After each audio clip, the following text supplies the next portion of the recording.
Bonjour à tous, que Dieu vous bénisse abondamment dans le nom de Jésus. Alors, je voudrais vous parler, comme dans le thème de cette vidéo, que oui, lui, il a pris nos langueurs et nos maladies. Les langueurs, les maladies, oui, lui les a pris pour nous. Et celui-ci, il s'appelle Jésus-Christ, c'est-à-dire le Messie, le Sauveur du monde, Dieu venu sur terre, qui s'est fait chair pour sauver les hommes de leurs péchés, sauver les hommes de leurs maladies. Ce Jésus-là, c'est le Jésus historique, c'est le Jésus que même les historiens ont parlé de lui. Même Flavius Joseph, un historien de l'Antiquité du 1er siècle, a parlé de Jésus-Christ. Ce Flavius-là a parlé également du frère de Jésus-Christ qui s'appelait Jacques. Ce Flavius-là, ce historien juif de l'époque, qui n'était pas du tout un partisan de Jésus, mais qui pourtant a parlé aussi de Jean le Baptiste. Et c'est de ce Jésus-là que les historiens ont parlé de lui. Il y en a d'autres historiens qui ont parlé de lui. C'est ce Jésus-là qui a dit, quand il est venu, qu'il était le chemin, la vérité et la vie.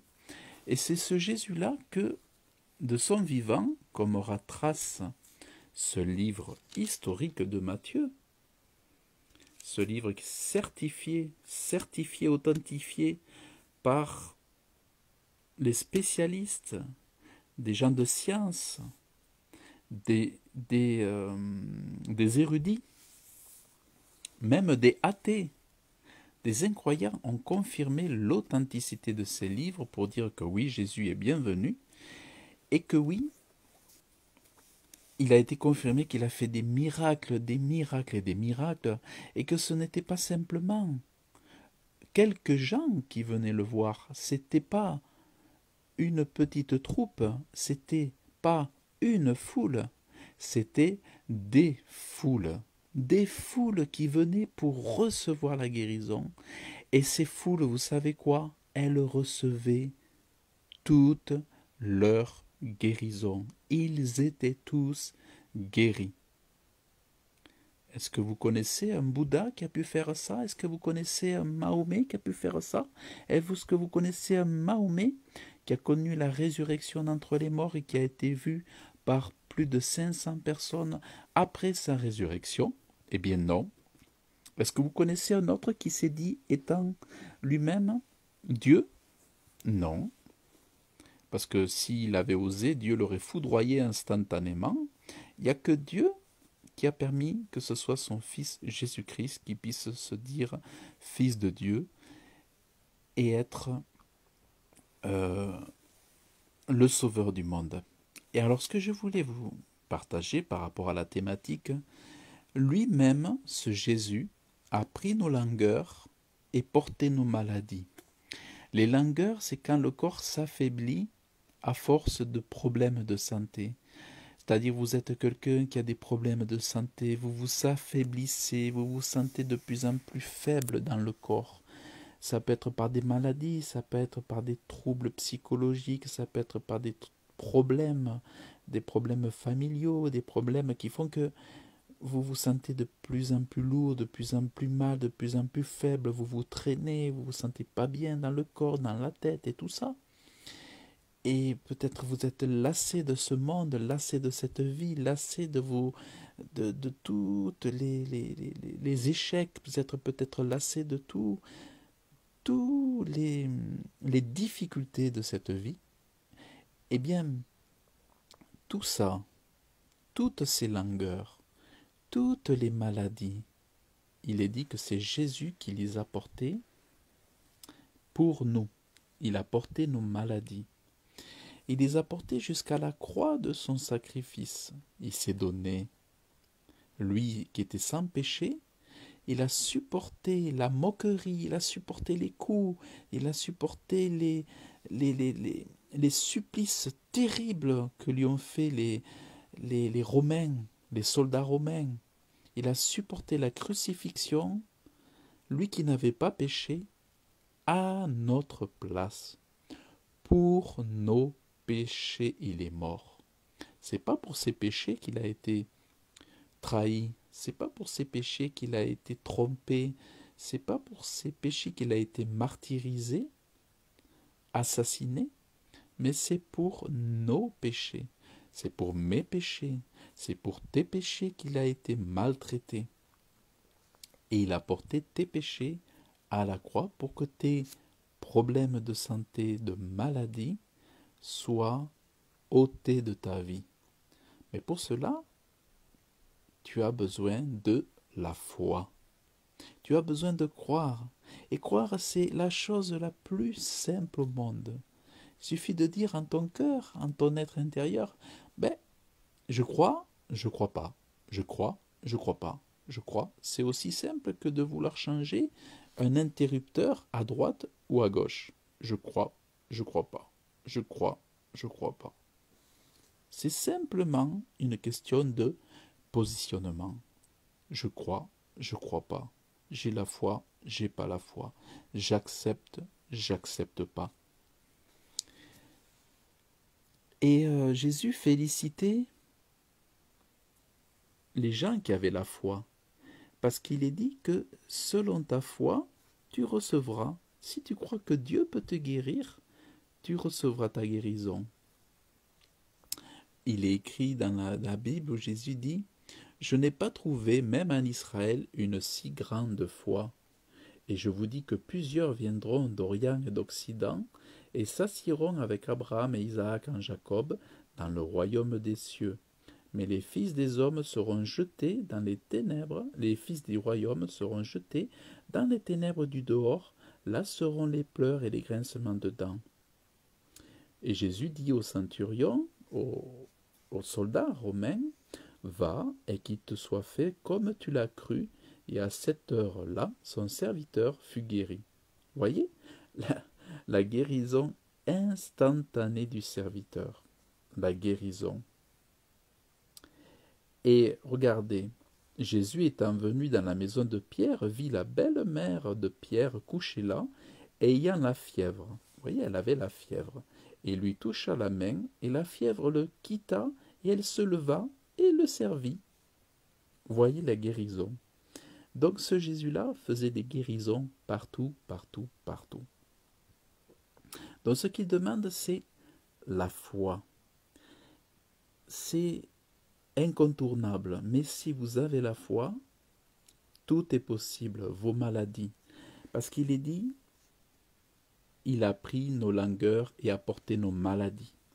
Et figurez-vous que cette parole fait partie d'une prophétie qui annonçait dans les temps anciens la venue du Messie. C'était une prophétie messianique qu'on retrouve dans Ésaïe 53, 3. Alors je vais vous le montrer. Et c'est une prophétie qui était prédite par un des prophètes avant que Jésus vienne. On dit 700 ans, 800 ans avant qu'il vienne, je crois, je ne sais plus exactement. Et il est dit dans Ésaïe, au chapitre 53, « Certainement, lui a porté nos langueurs et s'est chargé de nos douleurs. » Les langueurs, c'est tout ce corps qui se fragilise par la maladie, c'est ce corps qui devient de plus en plus faible à force de supporter les souffrances dans le corps, les maladies, les perturbations, les douleurs, tous ces encombrements du corps, et c'est ça les langueurs. Il s'est chargé de nos douleurs, et nous l'avons estimé battu, frappé de Dieu et affligé, mais il a été blessé pour nos transgressions, Il a été meurtri pour nos iniquités, et le châtiment de notre paix a été sur lui. Vous voyez? C'est afin que nous puissions avoir la paix. Il a porté le châtiment, afin que nous puissions recevoir et la maladie et la paix par lui. Le châtiment de notre paix a été sur lui, et par ses meurtrissures nous sommes guéris. Donc ça veut dire que c'était une promesse à venir. Et cette promesse est venue par Jésus-Christ, que c'est lui, Dieu avec nous, qui est venu sur la terre. Et ce Jésus qui est ressuscité, il est aujourd'hui toujours vivant, pour toi, pour nous, pour donner la guérison. Nous sommes guéris. Nous avons tous été errants comme des brebis, nous nous sommes tournés chacun vers son propre chemin. On était tous perdus dans le péché, on était tous perdus dans des choses folles. Et l'Éternel a fait tomber sur lui l'iniquité, toutes les injustices, toute notre vie injuste. Le péché, c'est l'injustice, c'est-à-dire une vie sans foi, sans loi divine, en étouffant la conscience, en disant c'est pas grave, en toutes ces choses-là.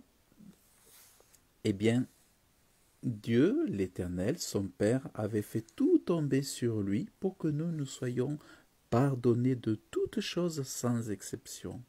Dieu nous pardonne tout, à condition qu'on s'approche de lui et qu'on accepte Jésus-Christ comme notre Sauveur, Sauveur du monde, Sauveur du péché, lui qui nous conduit dans le paradis de Dieu, qui est la porte du paradis de Dieu, et que nous demandions pardon pour nos péchés. Je te demande pardon, mon Dieu, pardon pour la fornication, pardon pour l'impureté, pardon pour le mensonge, pardon pour le vol, pardon pour la tromperie, pardon pour l'amour de l'argent, pardon pour la luxure, pardon pour ma folie, pardon pour ma bêtise, pardon pour ma stupidité.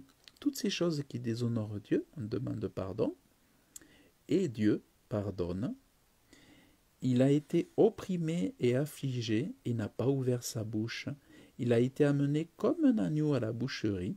C'est pour ça qu'il y a des gens qui ne comprennent pas, mais comment, si lui c'était un héros, comment est-ce qu'il a pu mourir? Eh bien parce qu'il fallait qu'il meure, qu'il soit le sacrifice à notre place. Il a été amené comme un agneau à la boucherie, il a été comme une brebis muette devant ceux qui l'attendent, et il n'a pas ouvert la bouche. Il a ôté l'angoisse, il est ôté de l'angoisse et du jugement, et sa génération qui la racontera, car il a été retranché de la terre des vivants. À cause de la transgression de son peuple, lui, il a été frappé, et on lui donna son sépulcre avec les méchants, mais il a été avec le riche dans sa mort, parce qu'il n'avait fait aucune violence, et qu'il n'y avait pas de fraude dans sa bouche. Mais il plut à l'Éternel de le meurtrir, il l'a soumis à la souffrance. S'il livre son âme en sacrifice pour le péché, il verra une semence, il prolongera ses jours, et le plaisir de l'Éternel prospérera en sa main. Il verra du fruit du travail de son âme, il sera satisfait. Par sa connaissance, mon serviteur juste enseignera la justice à plusieurs, et lui, il portera leur iniquité. C'est pourquoi je lui assignerai une part avec les grands, et il partagera le butin avec les forts, parce qu'il aura livré son âme à la mort, et qu'il aura été compté parmi les transgresseurs, et qu'il a porté le péché de plusieurs, et qu'il a intercédé pour les transgresseurs. Et c'est de Jésus. Ça, c'était la prophétie qui annonçait la venue de Jésus, ce Jésus dont je vous parle, qui aujourd'hui, il est là, il vous attend, il vous offre la guérison de vos maladies. Donc, c'est vraiment ça que je voulais vous partager. Et je voulais vraiment vous dire que ce Jésus, c'est pas un Dieu mort, c'est un Dieu vivant, c'est un Dieu qui réchauffe, C'est un Dieu qui soulage, c'est un Dieu qui est présent chaque jour, parce que Jésus est Dieu. Donc vraiment, je veux vous laisser là-dessus pour commencer cette année. Que Dieu vous bénisse. Ayez foi. Pensez à cet interrupteur. La foi, c'est oui ou non. Oui, j'ai foi ou non, j'ai pas foi. Vous appuyez d'un côté ou de l'autre. C'est simple, la foi. C'est un choix. C'est une responsabilité de chacun. Ça ne va pas vous tomber sur la tête.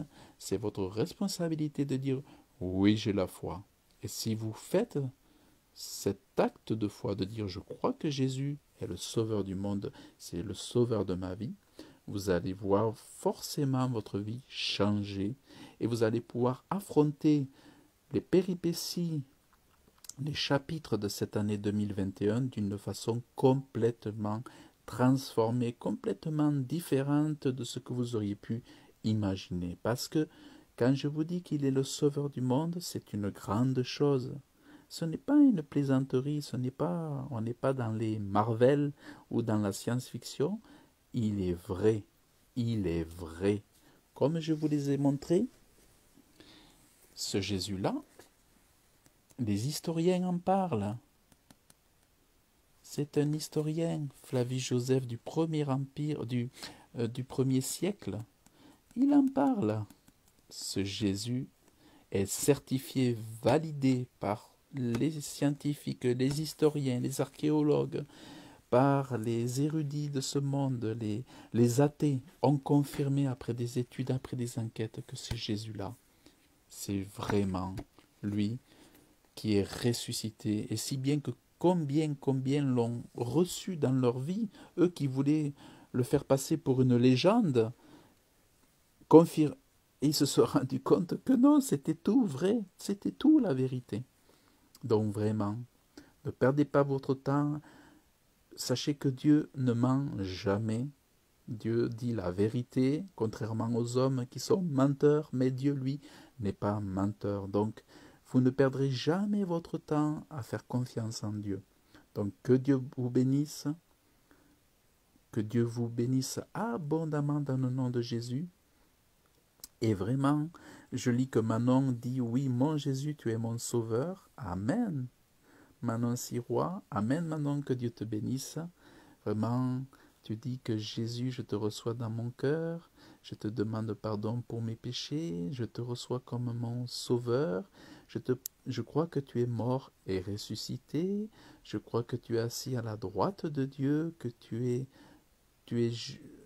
pour ma justification, et je te prie de me donner ton Saint-Esprit pour me conduire chaque jour de ma vie, et de me sceller du sceau de ton Saint-Esprit, et je crois aujourd'hui que je suis enfant de Dieu, je crois que je suis né de Dieu. Merci mon Dieu, au nom de Jésus. Amen. Donc vraiment, si tu fais cette prière, si chacun fait cette prière, ça y est, Jésus est entré en toi pour habiter en toi, pour prendre soin de toi, pour t'inspirer, pour te consoler, pour te bénir, pour t'aider dans ces temps qui viennent, dans ces jours qui viennent, dans ces semaines, dans tous les chapitres du livre de cette humanité que nous allons vivre. Dieu avec moi, Dieu en moi. C'est ça vraiment l'excellente nouvelle. C'est ça la bonne nouvelle que nous, enfants de Dieu, fils, filles de Dieu, nous voulons communiquer aux nations, nous voulons communiquer aux hommes et aux femmes de ce monde qui sont encore dans l'incrédulité, mais nous voulons qu'ils soient réconciliés avec Dieu, réconciliés pour profiter de l'amour de Dieu. Nous avons un Dieu d'amour, un Dieu de justice, mais vraiment, Dieu vous ouvre toujours ses portes encore aujourd'hui. Donc, entrez dans son salut, entrez dans son pardon, entrez dans la réconciliation et vous ne serez jamais déçus de ce choix. Vraiment, vous serez vraiment bénis d'avoir fait le bon choix. Voilà, que Dieu vous bénisse abondamment dans le nom de Jésus et je vous dis à très bientôt.